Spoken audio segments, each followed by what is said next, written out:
মসজিদে আইসে আপনারা দেখি অমনোযোগী থাকেন, ঘুমান, জিমান, এগুলো কি? আল্লাহ কি আপনার অন্তরে মোহর মাইরা দিছে নাকি?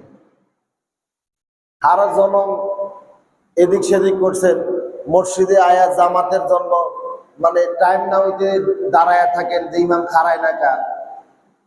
হ্যাঁ, এরপরে হলো যে সালাম ফিরাইতে দেরি, মসজিদ থেকে বাইরে হইতে দেরি নাই, তাসবিহ তাহলিলের খবর নাই, 2 রাকাত জুমার জন্য আসবে, বারান্দায় পড়বে, আবার তাড়াহুড়া করে চলে যাবে। তবারক থাকলে যায় যে একটু থাকে, নাইলে তাও থাকে না। এরপরে মসজিদে আইসে এদিক তাকায় ওদিক তাকায়, এমন করে হেমন করে। কোরআনের কথা ভাল লাগে না, আল্লাহর কথা শুনতে মন চায় না, অন্তর মরে গেছে আর কি। হয়তোবা বেশি জানেন, আর নাহলে কিছু জানেন না, কিছু বুঝেনও না। সূরা ফাতিহা জানেন না পড়তে, কিন্তু ঠিকই ইমামের ভুল করেন, ইমামের সমালোচনা করেন। নামাজ পড়েন তো একদিন, শিখতেও চান না, বুঝতেও চান না।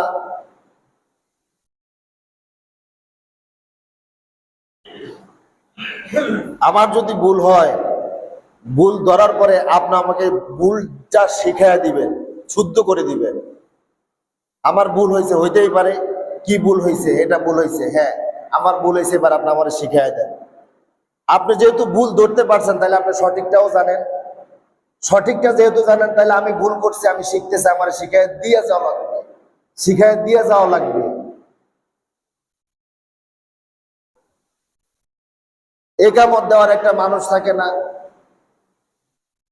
একামত দিতে গেলে এমন একামত দেয় যে একামতে নামাজ পড়াও যায় না, এখন বাধ্য হয়ে পড়া লাগে। এগুলো কেউ চিন্তা করে না, কেউ ভাবেও না এগুলো, এই বিষয়গুলো খেয়াল করবেন আপনি। অনেক সময় এমন একামত হয়, আমি এখানের কথা বলছি না, বাহ্যিক কথাগুলো আমার এখানের জন্য নয়, এটা সব মানুষের মধ্যে ফিতরাত গুলো, সব জায়গায় সমস্যাগুলো। ভালো মন্দ, ভুল ত্রুটি, শুদ্ধ বিশুদ্ধ, আমি বলছি না যে আমি আপনাদের চাইতে শ্রেষ্ঠ, অনেক বেশি জানি না, আল্লাহর কসম না। আমি প্রায় বলি যে আমি আপনাদের ছাত্র হওয়ার যোগ্যতাও রাখি না। ক্ষমা করবেন ভাই, গুরুত্বপূর্ণ কোরআন হাদিস থেকে কথা বলছি, যদি আপনারা অমনোযোগী হন তাহলে খুব কষ্টদায়ক, এবং এটা আপনার জন্য গুনাহ হবে।